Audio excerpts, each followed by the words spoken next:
بسم اللہ الرحمن الرحیم۔ السلام علیکم ناظرین، آج ہم بات کریں گے ان کنٹریز کے بارے میں جن میں کرونا وائرس کے پھیلاؤ کے بعد فیس ماسک پہننا لازمی قرار دیا گیا ہے۔ انہوں نے اپنے ملک کی عوام کے لیے یہ قانون بنائے ہیں کہ اگر آپ شاپنگ کے لیے چلے جائیں، اسکول چلے جائیں، بینکس چلے جائیں، آؤٹنگ چلے جائیں یا کہیں بھی پبلک پلیس پر چلے جائیں تو آپ کے لیے فیس ماسک پہننا لازمی قرار دیا جائے گا، اور اگر آپ نے اس حکم نامے پر عمل نہیں کیا تو آپ کو سخت سزا کے ساتھ جرمانہ بھی ادا کرنا پڑے گا۔ ان ممالک میں وینزویلا، کولمبیا، بوسنیا، کیوبا اور آسٹریلیا آتے ہیں جنہوں نے اپنے عوام کے لیے یہ قانون بنائے ہیں کہ اگر آپ پبلک پلیسز میں آ کر فیس ماسک نہیں پہنیں گے تو آپ کو سخت سزا کے ساتھ بہت بڑا جرمانہ ادا کرنا پڑے گا۔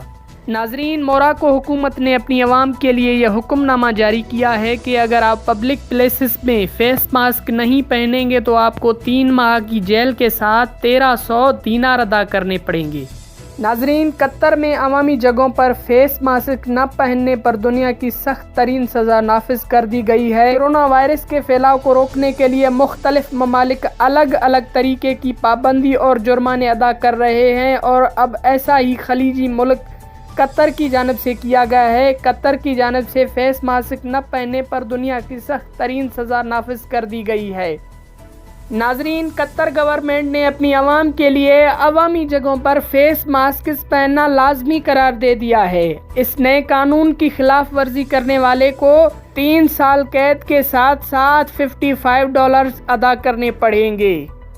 ناظرین، ویڈیو کو لائک کریں، کمنٹ کریں، شیئر کریں اور میرے اس چینل کو سبسکرائب کریں اور بیل آئیکن کو بھی پریس کریں تاکہ ہر نیو آنے والی ویڈیو آپ کو وقت کے ساتھ ملے۔